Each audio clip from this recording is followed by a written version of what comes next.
నమస్తే. నా పేరు రమేష్ కడారి, హైకోర్టు అడ్వకేట్, హైదరాబాద్, తెలంగాణ. ఒక ఉద్యోగికి ప్రమోషన్ రావాల్సి ఉన్నప్పుడు ప్రమోషన్ ఇవ్వకుండా ఆపితే ఏం చేయాలి? ఎందుకంటే ఉద్యోగంలో చేరినప్పుడు తను ప్రమోషన్ రావాలని ప్రతి ఉద్యోగి కోరుకుంటాడు. ప్రమోషన్ వచ్చినప్పటికీ కొందరు హైయర్ అథారిటీస్ లేదా రాజకీయ ఒత్తిడి వల్ల కొన్ని ప్రమోషన్లు ఆపుతూ ఉంటారు. ఈ యొక్క ప్రమోషన్ ఆపినప్పుడు ఏం చేయాలి? ప్రమోషన్ ఒత్తిడిని మనం వచ్చేటువంటి ప్రమోషన్ ఆపితే ఏ విధంగా అప్రోచ్ అయ్యి మన ప్రమోషన్ని మనం సాధించుకోవాలి అనేది ఈ యొక్క ప్రశ్న.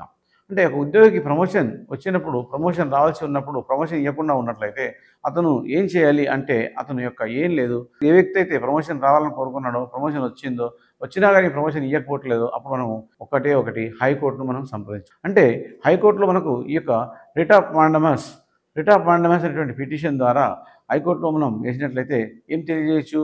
ఈ యొక్క హైకోర్టులో రిట్ ఆఫ్ మాండమస్ ద్వారా ఉన్నతాధికారులను సరిగా పనిచేసి ఉన్నతాధికారులు వారి యొక్క కర్తవ్యం నిర్వర్తించి నా యొక్క ప్రమోషన్ ఇవ్వండి అని చెప్పడం కోసం మనం రిట్ ఆఫ్ మాండమస్ చేయొచ్చు. ఒకవేళ ప్రమోషన్ని మనం ఆపినట్లయితే ప్రమోషన్ ఆపింది తప్పు అని చెప్పాలనుకున్నప్పుడు మాత్రం ప్రమోషన్ ఆపడం దాన్ని నియంత్రించండి అనేటువంటి చెప్పాలనుకున్నప్పుడు మాత్రం రిట్ ఆఫ్ సర్క్యులరీ పిటిషన్ ద్వారా ప్రమోషన్ ఆపినట్లయితే ప్రమోషన్ ఆపడం అనేది తప్పు అని తెలియజేస్తూ రిట్ ఆఫ్ సర్క్యులరీ పిటిషన్ వేసుకోవచ్చు.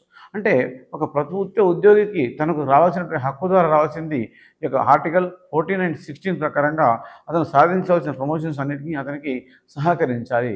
ఆ యొక్క ప్రభుత్వం సహకరించాలి, ఆ యొక్క డిపార్ట్మెంట్ కూడా సహకరించాలి. ప్రభుత్వ ఉద్యోగి తనకు ప్రమోషన్ వచ్చినప్పుడు ఇయ్యనట్లయితే అతను ఎవరిని సంప్రదించాలి? ఉన్నతాధికారుల చుట్టూ తిరగాలి, రాజకీయ నాయకుల చుట్టూ తిరగాలి, ఎమ్మెల్యేల చుట్టూ తిరగాలి. ఇలాంటిది ఏది అవసరం లేదండి. మీకు అలా చేయడం వల్ల మీ యొక్క ప్రమోషన్ అనేది రాదు. కానీ మీరు ఒక హైకోర్టును సంప్రదించినట్లయితే మీ యొక్క లక్ష్యం అనేది అనుకున్న దానికంటే ముందే నెరవేరుతుంది. ఈ యొక్క హైకోర్టు సంప్రదించాలంటే ఏం చేయాలి? ఎప్పుడైనా మీరు ఒక ప్రమోషన్ వచ్చేది, ఆ ప్రమోషన్ని మీకు ఆపేశారు అనుకున్నప్పుడు మీరు మీ యొక్క హైయర్ అథారిటీ అంటే మీ యొక్క డిపార్ట్మెంట్ హెడ్ ఆఫ్ ద డిపార్ట్మెంట్కు ఒక రిప్రజెంటేషన్ రాయండి. రిప్రజెంటేషన్ అనగా అప్లికేషన్ ఫామ్ రాయండి.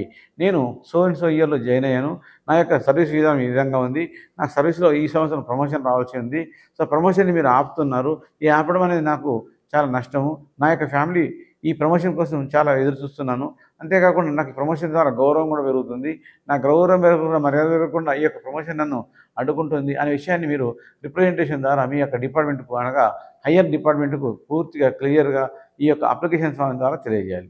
అప్లికేషన్ ఫామ్ ద్వారా తెలియజేసినప్పటికీ వారు మీకు పట్టించుకున్నట్లయితే మీరు అంటే ఈ ప్రమోషన్ వచ్చిన తర్వాత ఆపారు అన్నప్పుడు మేము రిట్ ఆఫ్ సర్క్యులర్ చేయండి, లేదా ప్రమోషన్ ఇప్పియండి అనుకున్నప్పుడేమో రిట్ ఆఫ్ మాండమస్ పిటిషన్ అనేది మీరు వేపియండి. అంటే మీకు ఈ రిట్ ఆఫ్ మాండమస్ అనేది రిట్ ఆఫ్ సర్క్యులర్ తెలియనట్లయితే మీరు ఏం లేదు, ఒక హైకోర్టు అడ్వకేట్ని సంప్రదించాలి. హైకోర్టులో చక్కగా పనిచేస్తున్నటువంటి అంటే సర్వీస్ మ్యాటర్స్ని మనం ఎవరైతే మనం చేస్తున్నామో అప్పుడు మనకు వాళ్ళకి సంప్రదించినట్లయితే వాళ్ళు మీకున్నటువంటి ప్రాబ్లమ్స్ అర్థం చేసుకొని అక్కడ ప్రమోషన్ పొందాలి అనుకున్నప్పుడు మీకు రిట్ ఆఫ్ మాండమస్ పిటిషన్ను ఫైల్ చేయడం జరుగుతుంది. లేదా ప్రమోషన్ మీకు ఆపారు అనుకున్నప్పుడు అది తప్పు అని నిర్ధారించడం కోసం రిట్ ఆఫ్ సర్క్యులర్ పిటిషన్ అనేది మీ యొక్క హైకోర్టు అడ్వకేట్ వేస్తారు.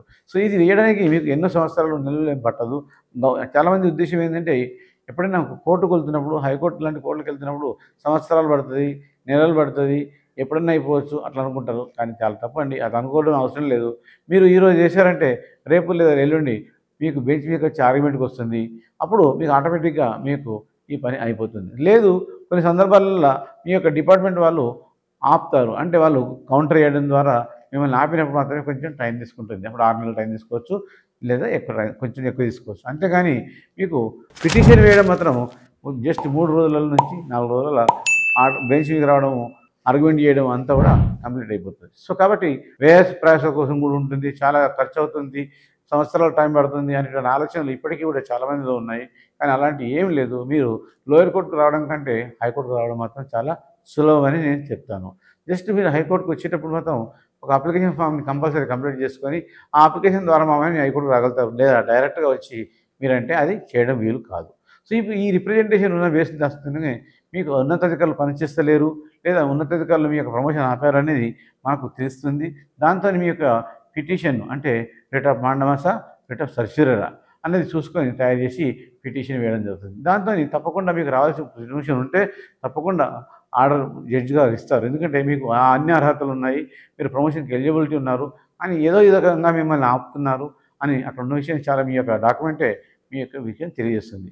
అప్పుడు మీ యొక్క ఒకసారి ఆర్డర్ వచ్చిందంటే మీరు ఆ ఆర్డర్తో మీ ఉన్నతాధికారులకు ఆ ఆర్డర్ కాపీ చూపించినట్లయితే మీకు తప్పకుండా ప్రమోషన్ ఇచ్చేస్తారు. లేదు అప్పటికి కూడా ఇంకా ఆపుతున్నారు, ఇంకా ఒత్తిడి రాజకీయం ఉంది అనుకున్నప్పుడు మాత్రం మీకు ఇంకో పిటిషన్ అదే సింపుల్ ఏంటంటే మీకు కంటెంప్ట్ ఆఫ్ ద కోర్ట్ అనే పిటిషన్ వేసుకొని వాళ్ళ బాధ్యులుగా చేసి కోర్టుకు కూడా పిలిపించే అవకాశం ఉంటుంది. సో ఆ బాధ్యత తీసుకొని కూడా మీకు ప్రమోషన్ అనేది ఇప్పించడం జరుగుతుంది. సో ప్రమోషన్ తీసుకోవడం కోసం మీరు ఎంతో కష్టపడాలి అనే ఆలోచన అవసరం లేదు. జస్ట్ మీకున్నటువంటి హక్కులు అంటే ప్రతి వ్యక్తికి మన భారతదేశం సో ఆర్టికల్స్ ద్వారా మనకు హక్కులను ఇవ్వడం జరిగింది. ఆర్టికల్ 14 అండ్ ఆర్టికల్ 16 అనేది మనకు హక్కులు మనకు ఈ హక్కులను ఏ విధంగా ఉపయోగించుకోవాలని కూడా హైకోర్టు ద్వారా ఆర్టికల్ 226 ప్రకారంగా ఏ విధంగా వినియోగించుకోవాలో కూడా మనకు ఈ యొక్క సో మీకు కాన్స్టిట్యూషన్ ఇండియన్ కాన్స్టిట్యూషన్ భారత రాజ్యాంగం తెలియజేస్తుంది. ఈ భారత రాజ్యాంగంలో ఉన్నటువంటి విషయాలన్నీ కూడా ప్రతి వ్యక్తికి ఏం కావాలా అనేది ఇప్పుడు కాదు అప్పుడే అంటే 47 ఇక్కడ ముందే మనకు తెలియజేశారు. సో అంటే మనం తెలియలేకపోవడం వల్ల ఇగ్నోరెన్స్ వల్ల మనం మాత్రమే ఉపయోగించుకోలేకపోతున్నాం. సో కాబట్టి ఇప్పుడు మీకు ఒకటి మీకు ప్రమోషన్ ఆగిపోతే లేదా ప్రమోషన్ ఇచ్చేటువంటి చిన్న ప్రమోషన్ ఆపినట్లయితే లేదా ప్రమోషన్ ఇవ్వకుండా ఉన్నట్లయితే ఏ రకంగా చేసినప్పటికీ మీరు సంప్రదించాల్సింది హైకోర్టే. ఒకవేళ మీరు మమ్మల్ని సంప్రదించాలనుకుంటే మాత్రం నా యొక్క కాంటాక్ట్ నెంబర్ 9848120631 ఈ నెంబర్కి సంప్రదించండి. తప్పకుండా మీకు సర్వీస్ చేసి మీ యొక్క ప్రమోషన్లో సహకరించడానికి మేము ముందు ఉంటాం.